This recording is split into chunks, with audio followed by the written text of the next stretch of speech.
City Council meeting to order, and ask Nicole to take roll call, please. Carberry Montgomery. Here. McBurney. Here. And Obrecht. Here. All right. Please stand for the Pledge of Allegiance.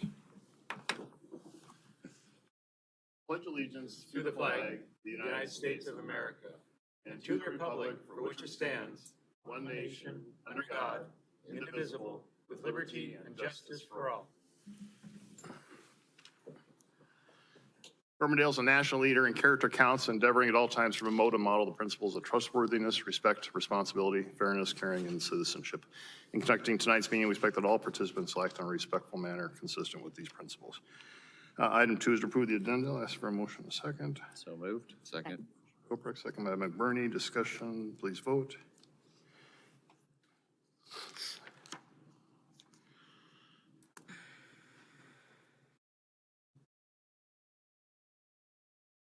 All right, that passes.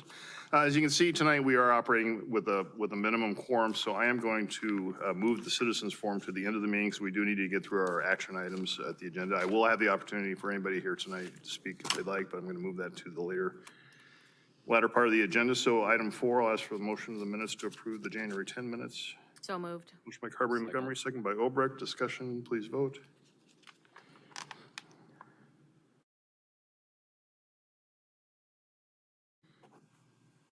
Okay, that passes. Item 5 is the consent agenda. There are 12 items for approval. Move approval. Motion by Obrecht, Second. second by McBurney. Discussion, please vote.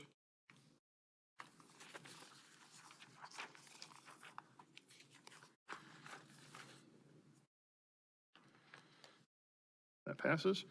Item 6 is to establish public hearings versus item 6.1 to establish the public hearing for the 2023 storm sewer intake program. Move resolution 013-2023. Motion by Obrecht, Second. second by Carberry Montgomery. Discussion, please vote.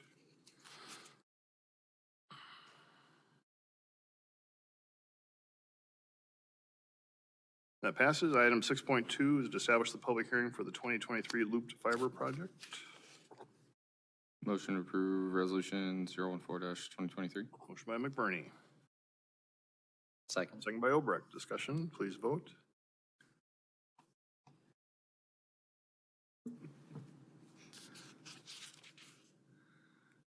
All right, that passes. Item 6.3 is to establish the public hearing for the Aurora Avenue preservation from 86th Street to Tanglewood Drive. Gladly approve resolution 012-2023. Second it. Motion by Obrecht, second by McBurney. Discussion, please vote.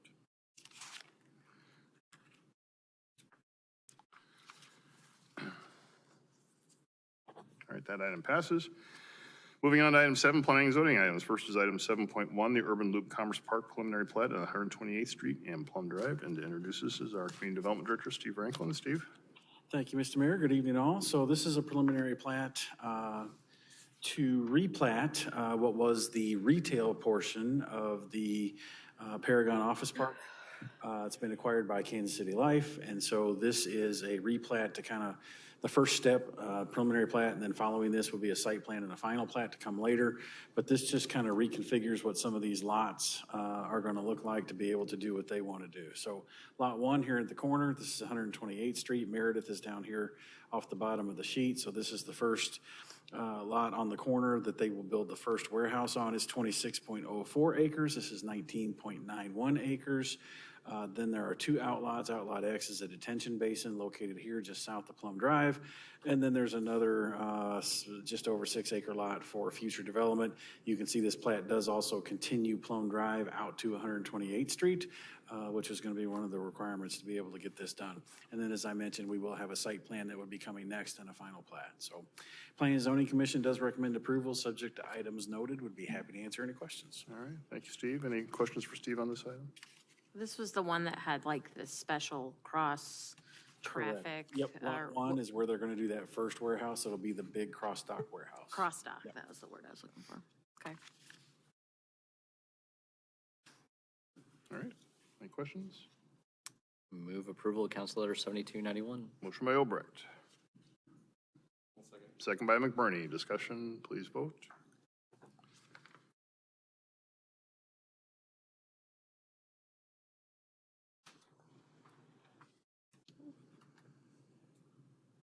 passes.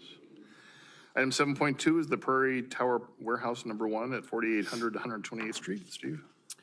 Okay, and then ironically, directly across the street, on the west side of 128th Street, is this development. R&R does own this, and this is the first of 3 planned warehouses for this particular property. So again, 128th Street here to the east of this warehouse. This is the first one, as I mentioned, just over 230,000 square feet. Planning and Zoning Commission does recommend approval, subject to items noted. The only other thing I was gonna say is this, to orient you, this is Plum Drive here on the south side of this warehouse as well, so. I guess if we start building these warehouses east and west, or I think we have to put a stoplight at 128th Street there in Plum. On Plum, And that's, I'm guessing when one of these gets built, that's what's gonna dictate some of that. we'd have to, Really, I think it'll probably take more than just these 2 warehouses. We'll have to watch the warrants and see when it's time to add that. Okay. Just thinking of trucks trying to get out of there is a challenge. turn lanes will help, obviously, but yeah, we'll just kind of have to watch it and see. Move council letter 7319. Motion by Albrecht. Second by McBurney. Discussion, please vote.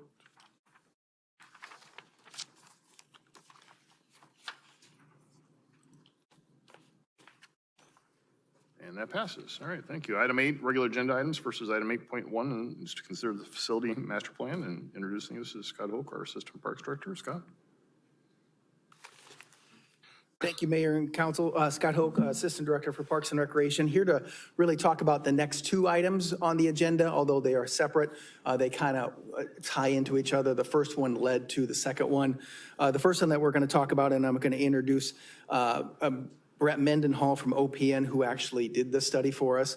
But this was a facility maintenance master plan study for us. We did one back not quite 10 years ago to give us a list of items to do, both large and small, to take care of within our city buildings, right? So this gives facility staff, Dick and his staff, again, large items that might come back before council, right? New roofs, all of that things, as well as small things that they take care of out of their normal operating budget.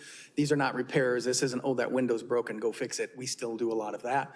But these are things to give us a checklist so we can prepare a budget. So when we meet with AJ and Nikki at budget time, we have that information for us. So I'm going to turn it over to Brett here, but, and that actually led to part of this study was to look at some of our space needs, as we continue to grow. Each of those particular buildings will need a deeper dive, right? It is much more detailed than what we would have had in a study like this. Again, this was a lot of maintenance items. They took a lot of pictures and they did a lot of those things, but those deeper dives are needed, and one that's needed in the very short term is just with the moving of the Parks and Recreation main office over to the old maintenance shop. We need to look at what's the best use of that space. So that's the second part, or the second item on the agenda. So I will turn it over to Brent.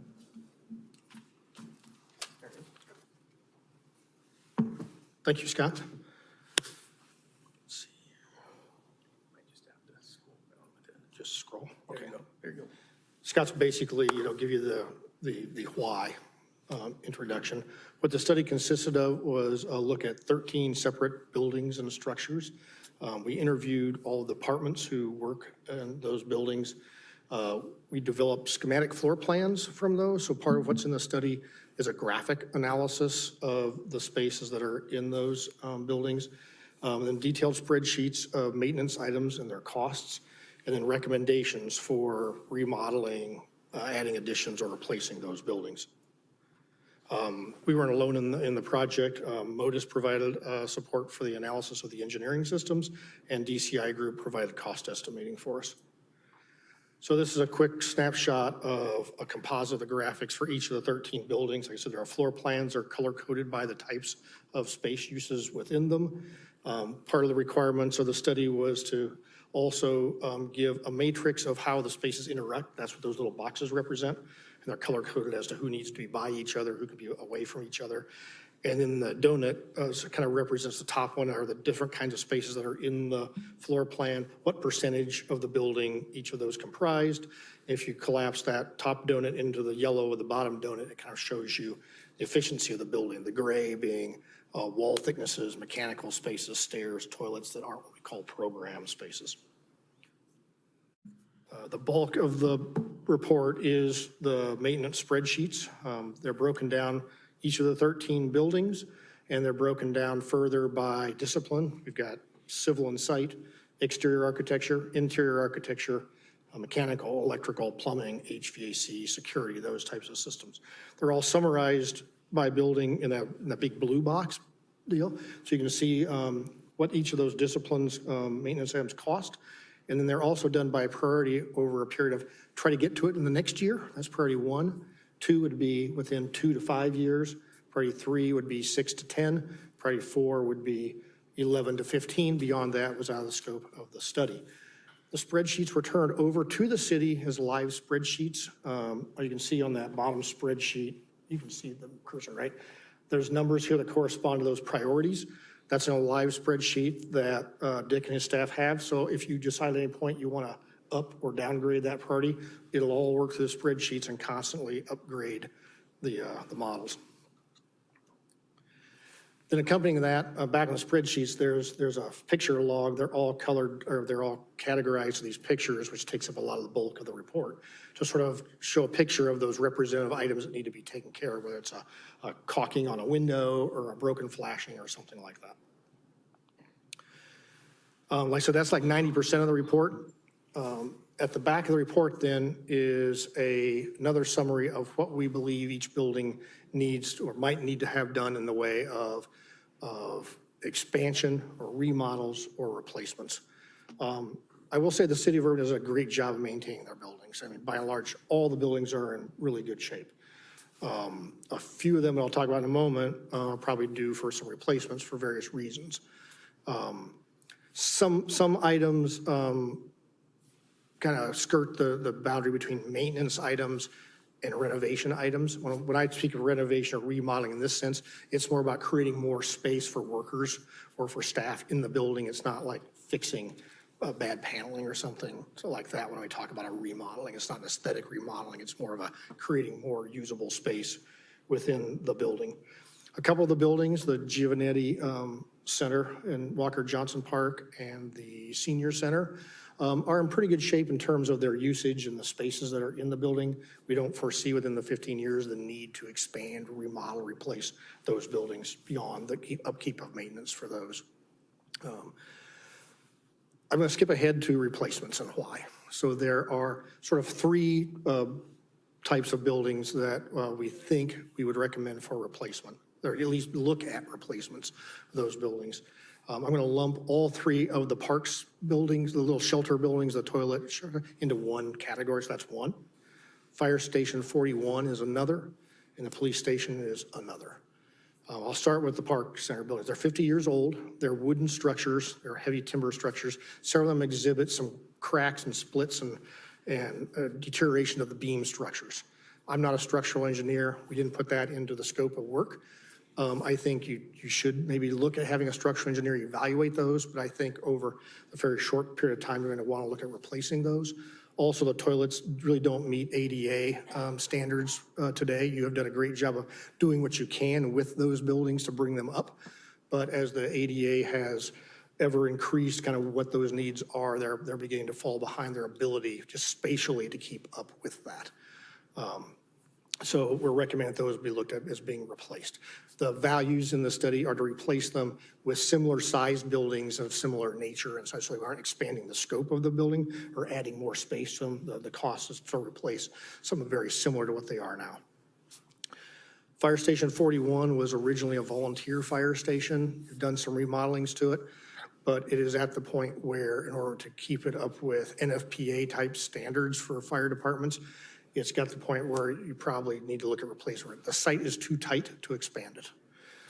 It's just gotten, it's a pre-engineered metal building, and it's just, it's at the end of its serviceable life in order to maintain it at the level of fitness you would normally expect to do in a city like today.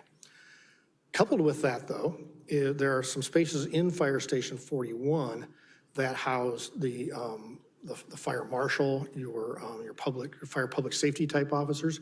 The fire department would like to centralize though into one single station. So what we've done, like the graphic here is just an example of Fire Station 42. There are some thoughts that maybe some of those program elements be moved to Fire Station 42, expand it through remodelings to make it the central fire station. So all the administrative fire staff are located in one specific location, and you replace 42 as the operational center for that region of the city. Then lastly, the police station. The building's in really pretty decent shape. It was expanded in a major way once. What I believe happened there is just given the site, which is kind of tucked into a hillside back in the firing range, it's kind of tucked into the ground. They did what they could with the site available. But in doing so, the detective side wing in the east and the part with the firing range and the squad room is tucked up into the northwest. Everybody who worked in that building had to transverse across the public areas of the building to get from one side to the other. The police chief has to go across the public lobby to go meet with the detectives. So there's a breakdown of some of the normal functions you'd expect to see in a police station just due to the way it needed to be expanded, the place that was available on the site to expand it. Most police stations in cities your size have covered parking that hold most of the vehicles, and you don't have room on the site to really create that type of space. I don't know. So we're recommending that an in-depth study be done for the city of Urbandale and the size city you are and what kind of police station you ought to have. There are people who really specialize in police structures that we would either bring up, a firm like ours could bring on board, hire them separately, but we think an independent study of what it would take to do a new police station for the city of Urbandale is warranted. In this study here, the best I could do is I found about 15 other communities that are varying in size, a little bit smaller, a little bit larger than Urbandale. I listed over a period of years through 2000 on to today, those cities, their population size, the year that they last did an expansion, and how many square feet that expansion was to try to give a rough idea of what you might look at. But really you need to do a study that gets more into depth on today's police operations and what that could do for the city. As Scott mentioned, this is a large picture master plan of the condition of the buildings through maintenance and short-term and long-term needs for expansion replacements. It's beyond the scope of this, say, to provide in-depth design of what that might be. So up here on the screen is the idea of Fire Station 42. The blue is possible expansion, the green is remodel. And that just sort of shows on the site with some adjacency to the existing of what might be done. But to really do it, you would want to go and do a further study with a different contract and design to actually do real schematic design of that building. The same would be true of the police station.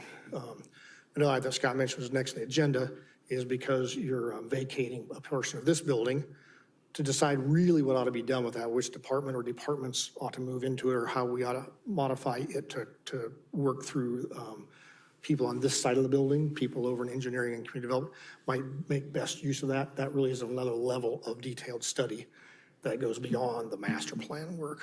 So with that, I know I've tried to move through this quickly in the interest of time. The study is all done in electronic format, so y'all should be able to get access to a a digital file of this, which is all indexed, so you can hop from piece to piece with little quick links in that. But if you've got questions, I'd be happy to entertain them. All right. Only question I had is probably more for AJ. So I know you guys did an overview of the different buildings, but we're looking for Fire Station 41 and the police station, more specific designs, right? Right now, the council previously approved essentially a site review for the Fire Station 41 to look at the optimal look of a site, where that would be, and also the outline of what the building should be. So that's currently underway right now. That was a separate agreement that I think you approved in late November, early December. The police station, as was mentioned, the chief is looking at putting information together for a separate study as to do the deeper dive into how that building need should be addressed.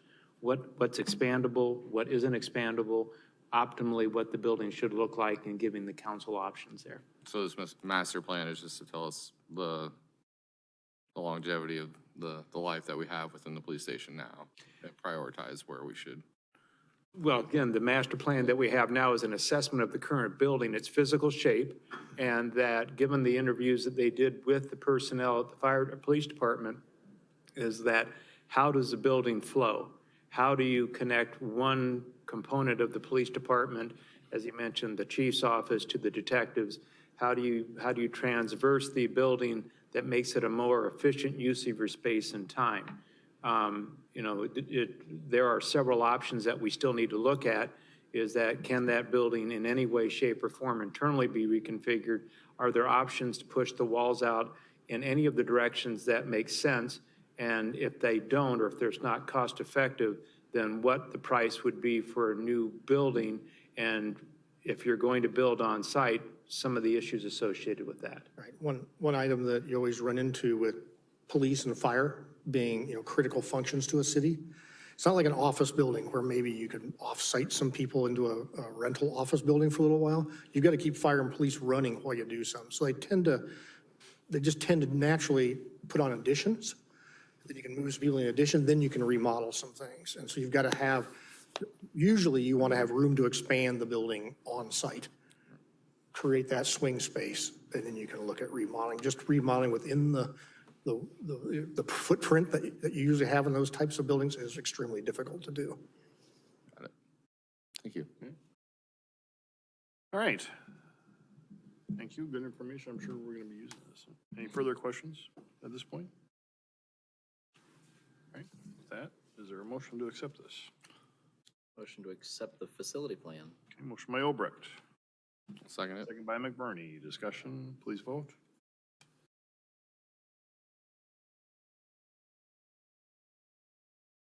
That link, I'm guessing, is something that can be shared with us then. Yes.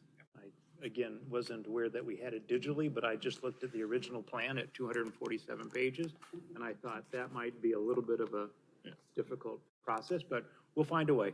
All right.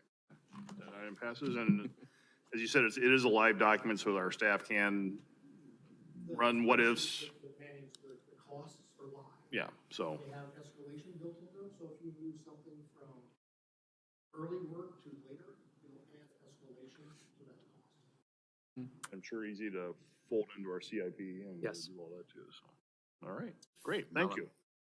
What's that? Says phenomenal technology there. All right, then item 8.2 is consider the architectural services agreement for the city hall space needs study. Scott, do anything further to add on this, or, okay? If there's any questions, be happy to answer. Okay. And that's for this building, not for This building, correct. approved council letter 7306. Motion by Obrecht, I'll second it. second by McBurney. Discussion, please vote.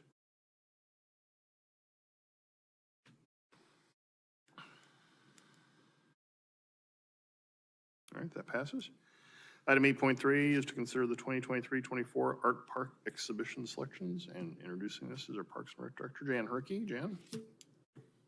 Mr. Mayor, members of the council, our annual Art Park exhibition. Pull these up. Can share those. So we have 4 sculptures this year. We had 15 applications submitted. The Public Art Committee reviewed all those, and these are their 4 top recommendations for the 23-24 Art Park exhibition. The first one is called Sunriser by Bobby Carlisle, and that one will be actually installed on a limestone block. Tim Adams called Oxbow. Another one by Tim Adams called Anthea. And by artist Bill McGrath is Windwave. And again, the current art that is out on the exhibition right now will be picked up by the end of March, and then the new sculptures are put in by April, and we have the 11-month exhibition. We pay each artist $2,000 to essentially lease their art for the year. They can sell those pieces during the year, but they can't remove them during our exhibition. And per the contract, the city gets first right of refusal, first right option to purchase that. And if we do, or if someone else purchases it, it's a 25% discount off the value price. And that's all part of the agreement. So be happy to answer any other questions you might have. I didn't see in here where the artists were from. The, Piece I'd like to know if they're local or Iowa or. Bill McGrath, I believe, is from Illinois. Tim Adams has been, actually has a piece out there now. He is from Northwest Iowa. And Bobby Carlisle is from Illinois as well, I believe. But I will send those to all of you, just so you know that. Be happy to. Right. Any other questions? I guess I have one other question. The price of this first one, is listed as $87,000, which is a lot more than what are normally listed at. Does that give us any more liability or risk? No, we did, and speaking, John Coney, our risk, I don't think he's here, but I did talk to that got my attention as well. And actually, she is recommending, because of the weight of this, is to not attach it to the metal plates, but just put it on the limestone block. So as part of her contract, we agree to cover anything that's vandalism. Okay. But if it's natural causes, then it has to be on her insurance. So this is a unique one, because of the cost, and two is how she's proposing, how she wants to have it installed. So again, it's, I think this is about 1,000 pounds and the block is 500 pounds. So it would have to be something pretty significant to push it over. But great question, and yes, we have passed that through insurance as well as with the artists. That caught my eye too. So. All right. I'll move approval of Council Letter 7311. Okay, motion by Carberry Montgomery. Second. Second by Obrecht. Discussion, please vote.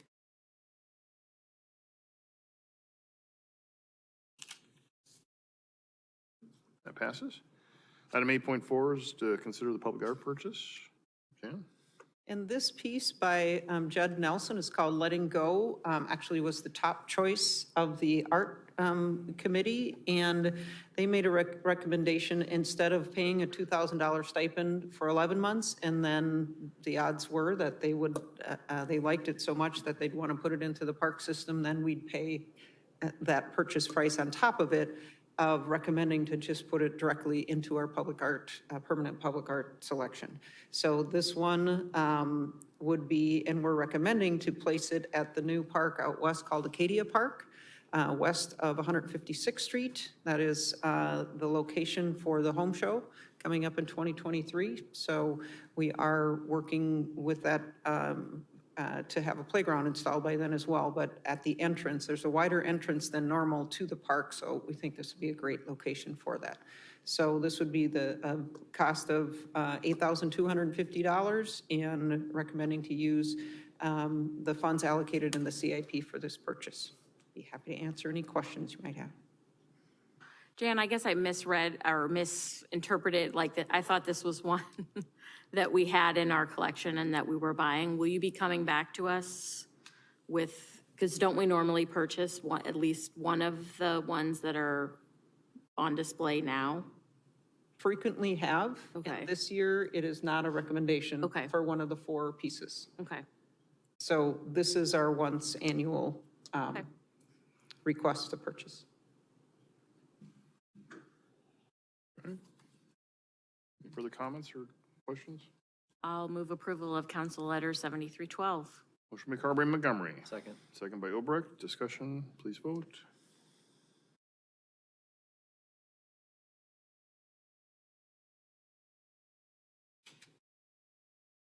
Okay, that passes. Item 8.5 is consider the purchase of the 2022 E-Transit cargo van. Scott, want to answer any questions if there are? I think we had some information. Sounds like the staff went through a lot of work to try to even find a van, so thank you to all the extra effort and calling numerous dealers to try to get this pulled off, so. And from our previous discussions, this just plugs into a standard outlet too, the charge, right? Is that, or a 220, or what do we need for this thing? We don't need a rules. We don't need anything special. It'll be a 220. Yeah. We don't need to do anything special. We have one at our Right. home shop. So Good to go, charge it. in-house kind of stuff Yeah. for us. All right.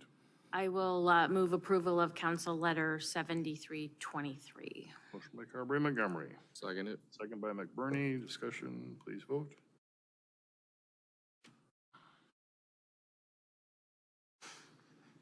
Do you guys intend to bring the wrap to us for review? Yes. They do, I they got do Jan. now. Jan was nodding. I trust your judgment, but I think we're all really excited about this, really excited. So I think we'd like to see it before it gets on there. I don't want them to get too creative on us. Yeah. You know, there's a limit to that. No burger and fries for the Big Mac? All right, did that, I didn't see, did that come passed. through? I didn't see that come through. Okay, all right, that passes. Item 8.6 is consider the automated vehicle locating services contract with TELUS Communications. John, did you have anything further? Want anything we can. Yep, Tim was ready. Or Tim? Background. Okay. Well, AJ gave me your name on here, so I was, he didn't say Tim was gonna do it, so Tim, I'll turn it over to you. He's here tonight. Yeah. Well, the automated vehicle locating service, what it basically does is we put a little unit in each vehicle. It connects to the vehicle's computer. It's also got a GPS device in there, so it collects all the vehicle data. It sends that via cell phone signal to Skyhawk, who takes that data and puts it into basically a web-based computer program, so we can track what all the vehicles are doing in real time. We can track their history. It's got a lot of capabilities. For instance, you can track a snowplow through its route, so see what if they've covered everything. You can actually dive into the control or the spreader controls to see how much material they're putting down at each location. The reason we're changing it now, before we had a contract through US Cellular with Skyhawk, Skyhawk went out and found a different partner to lower the cost of the cell service. Pretty reasonable price now. I think I don't have the number, like $8,000 a year. So, and like the advantages of using this program is it gets us out of a lot of liability issues. We've had a lot of instances over the years where somebody claimed that a city vehicle did this damage at this time. We were able to disprove, hey, we did not have a vehicle in this area. So along with a tool to allow us to monitor where our resources are doing and where they're at, it helps us out from a liability standpoint.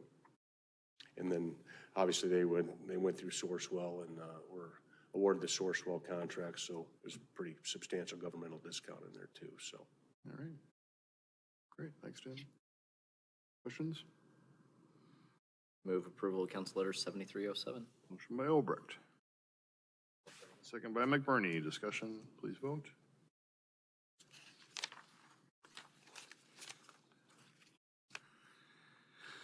All right, that passes. That takes us to the end of our action items. I'll move back to citizens forum. Is there anyone that would like to address the council this time? I'll open it up now. Vern, Marin, okay, Larry, okay, Richard, all right. So Marin, council items, Larry, I'll turn it over to you. I've got nothing important. Adam? Thanks for accommodating my schedule tonight of why we busted through the agenda very fast, and I definitely appreciate it. And I don't know, maybe we should have be under a clock for every meeting. All right. Bridget? Well, I just wanted to say that the city of Urbandale and its students had a wildly successful weekend in show choir, which is my purpose right now with my children. Waukee, Dallas Center Grimes, Urbandale and Johnston all either hosted or competed this weekend and did fantastic, and it just made me very proud. Obviously, my kids attend Northwest. I think their show is fantastic, but also the Urbandale Show Choir, if you get a chance to hear them, their show is is all about Iowa, and they even give a little shout out to Urbandale. I was like clapping and no one else was clapping when they like, and don't forget about Urbandale. I'm like, yay. So I just wanted to congratulate all our kids and all of our activities for just really putting themselves out there and giving it their all every weekend, whether it's athletically or speech or show choir or bowling or Model UN. Our kids are really doing a lot, and we all should be really proud. All right, thank you, Bridget. I just have a couple things. First of all, again, thanks for accommodating, and we do have some special circumstances, and we want to send our condolences to Councilmember Kroll, who lost her mother this week, and so that's why she's not here, and Matt had already planned to be gone, so that's why we have a little less than normal crew, but we send out our thoughts to Amy at this time. I did want to say something else. I watched the Polk County Supervisors meeting, and I read some comments as well. And I think we need to be saying something to the circumstances that have happened across the country this week and locally. It gives me pause again, especially what's happened with 2 youth losing their lives in Des Moines. It starts right here. That's a program that's dedicated to helping kids get out of trouble like that, and the ultimate irony is they lose their lives there. And so it's frustrating. It's frustrating what's happening locally. It's frustrating what's happening across the country. It's even more frustrating that as local officials, we can't do anything about it because the legislature has taken that out of our hands. So we can't speak up and say it's not right to happen, and we need to see change. And so I urge you to reach out to your other elected officials that can change some of these things, so we can change some of these things. It's not right. So with that, we are at the end of our agenda. We are adjourned. Thank you, everyone.